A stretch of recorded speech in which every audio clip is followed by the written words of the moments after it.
Bismillahirrahmanirrahim. Assalamualaikum warahmatullahi wabarakatuh. Alhamdulillahilladzi yu'allifu baina qulubil mu'minin bil mahabbatil khalisah. Asyhadu an la ilaha illallah wahdah la syarikalah wa asyhadu anna Muhammadan abduhu wa rasuluhu la nabiyya ba'dah.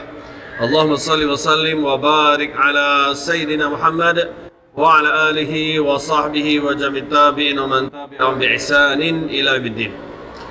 Bapak Ibu jamaah salat zuhur Masjid Raya Mujahidin dan para pendengar Radio Mujahidin FM yang dirahmati Allah di mana saja berada. Alhamdulillah, puji syukur yang tak terhingga. Marilah senantiasa dan tak henti-hentinya kita haturkan kehadirat Allah SWT atas limpah nikmat yang telah begitu banyak Allah SWT anugerahkan kepada kita semua. Dan kita berharap mudah-mudahan kehadiran kita di masjid ini adalah sebagai salah satu bentuk wujud rasa syukur kita, rasa terima kasih kita atas limpah nikmat yang telah Allah SWT karuniakan kepada kita. Dan kita berharap dengan sedikit rasa syukur yang mampu kita ungkapkan, Allah SWT masukkan kita ke dalam sekelompok kecil orang-orang yang Allah SWT sebutkan dalam Al-Quran, wa qalilum min ibadiyas syakur. Sedikit sekali hamba-hambaku yang mau berterima kasih. Salawat dan salam semoga selalu tercurah pada kekasih kita, junjungan kita Nabi Agung Muhammad sallallahu alaihi wasallam. Beliau sebagai qudwah, sebagai uswah, sebagai panutan dan tauladan kita dalam mengamalkan Islam dalam kehidupan kita sehari-hari. Dan tentu kita berharap mudah-mudahan dengan meneladani perilaku Rasulullah SAW, Allah SWT telah tumbuhkan rasa cinta kita kepada beliau.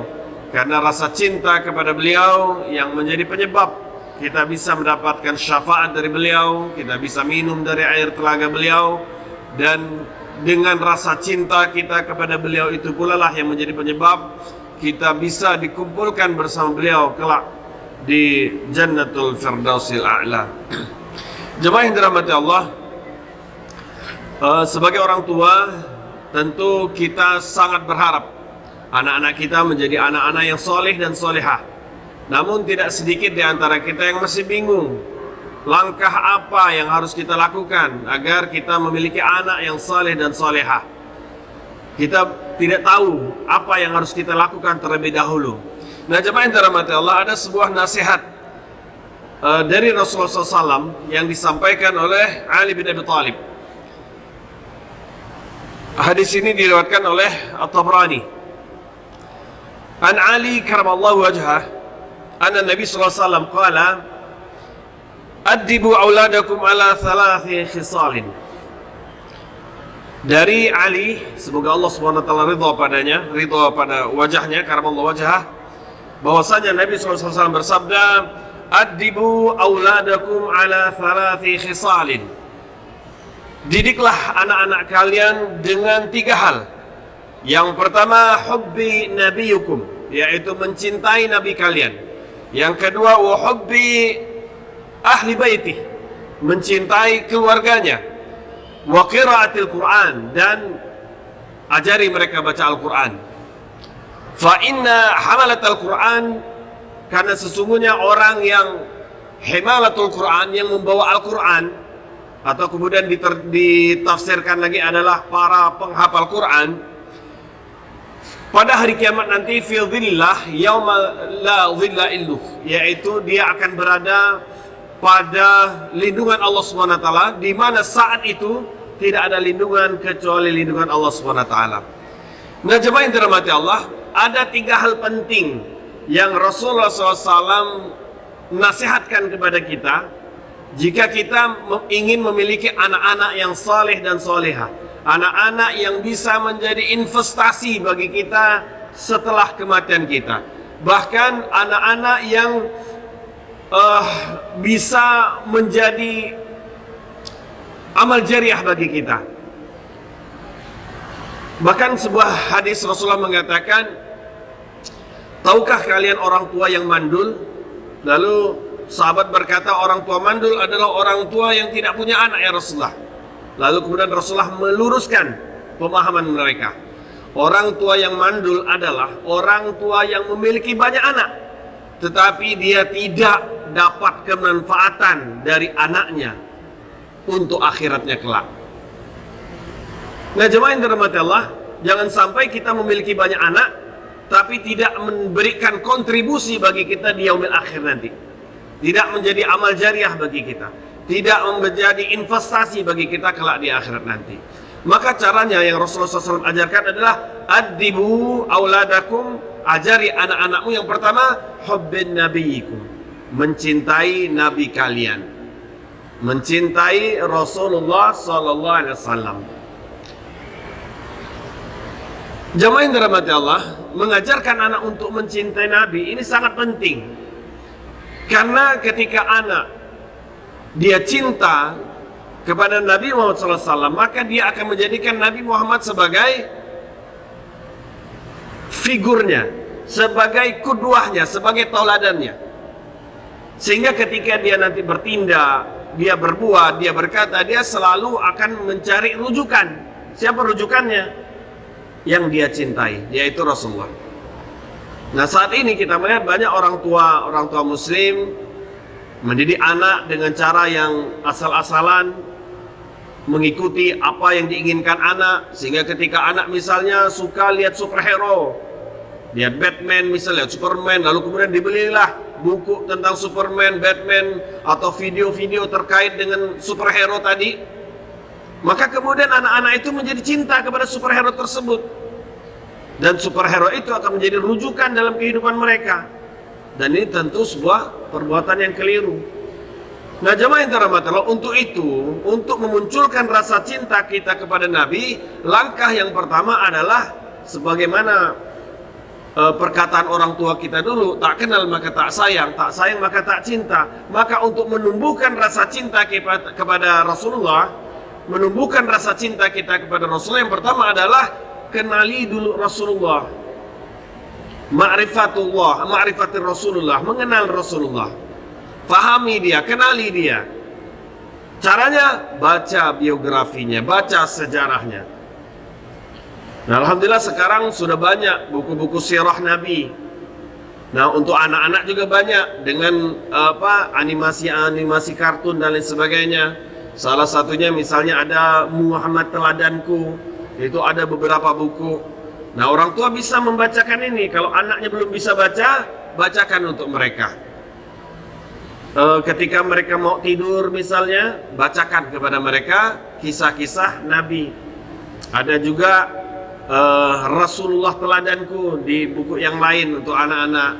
Ada juga tentang sahabat-sahabat Nabi. Kalau mau yang serius untuk kita yang sudah dewasa, ya ada misalnya Rahiqul Makhtum, atau sudah diterjemahkan menjadi Sirah Nabawiyah, atau misalnya kumpulan hadis-hadis tentang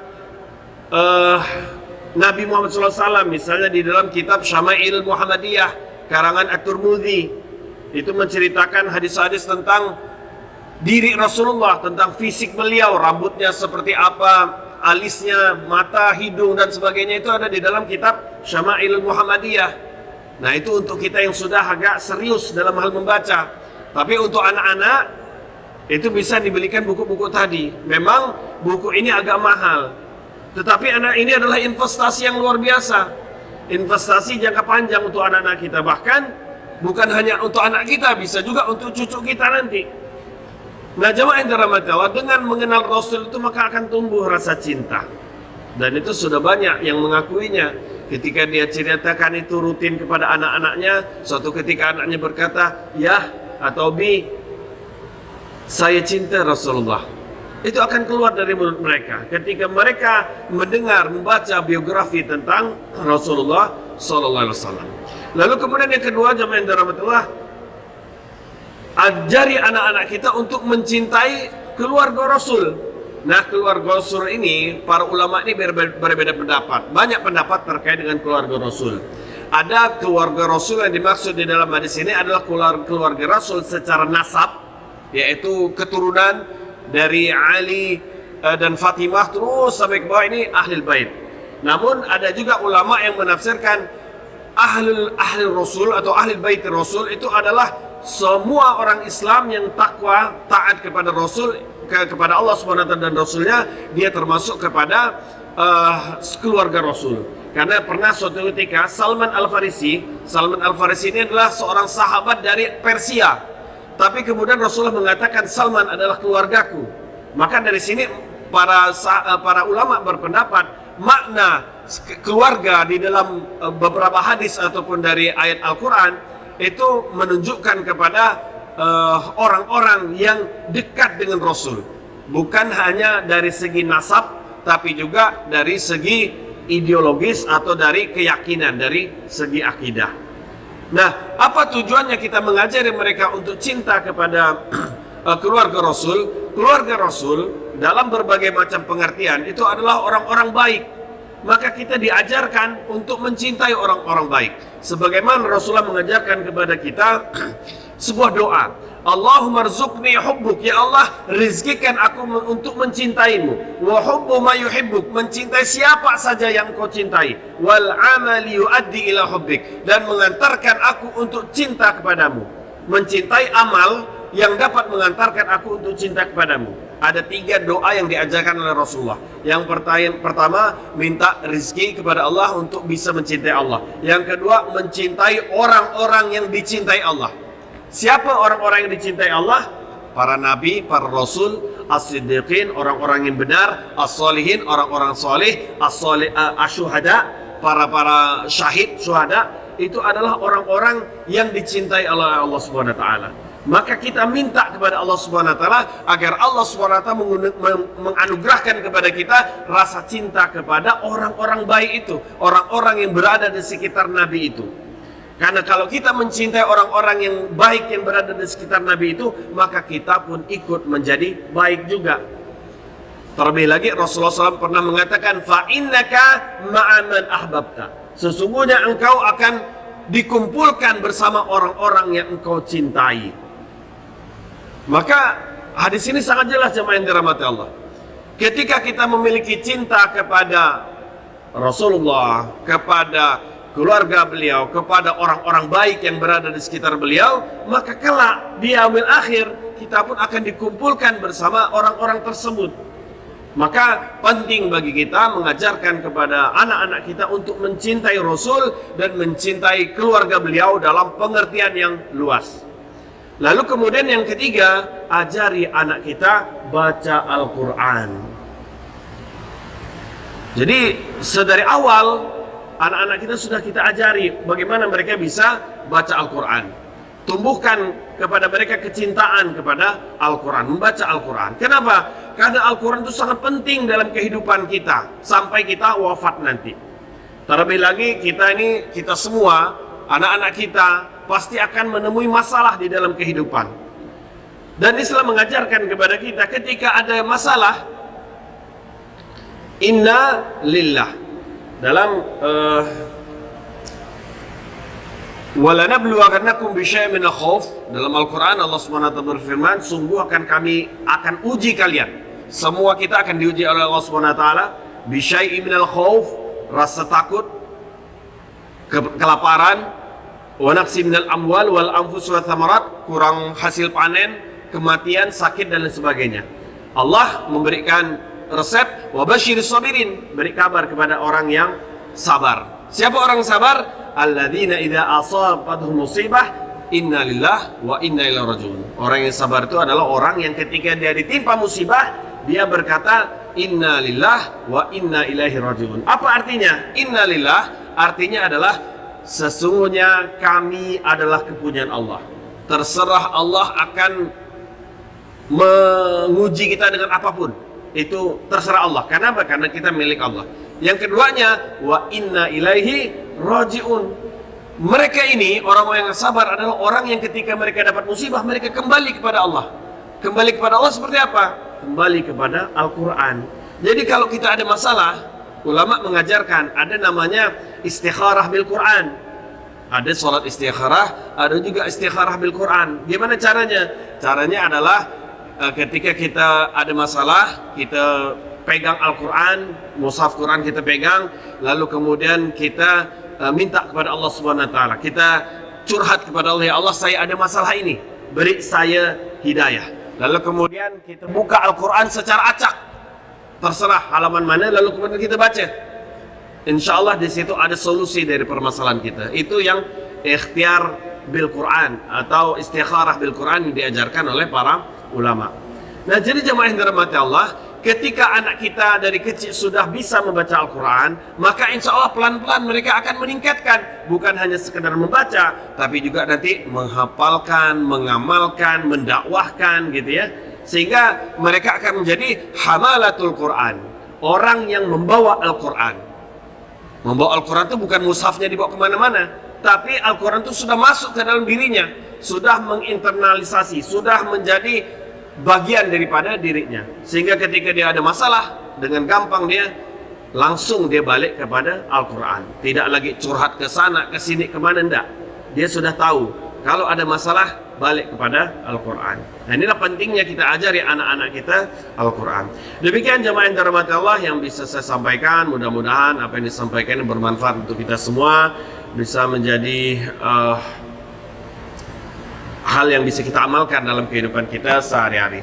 Saya mohon maaf jika ada kesalahan, kurang dan khilaf dalam penyampaian. Kebenaran milik Allah Subhanahu wa taala, al-haqqu min rabbika fala takunanna minal mumtarin. Shadaqallahu azim. Afu minkum. Wassalamualaikum warahmatullahi wabarakatuh.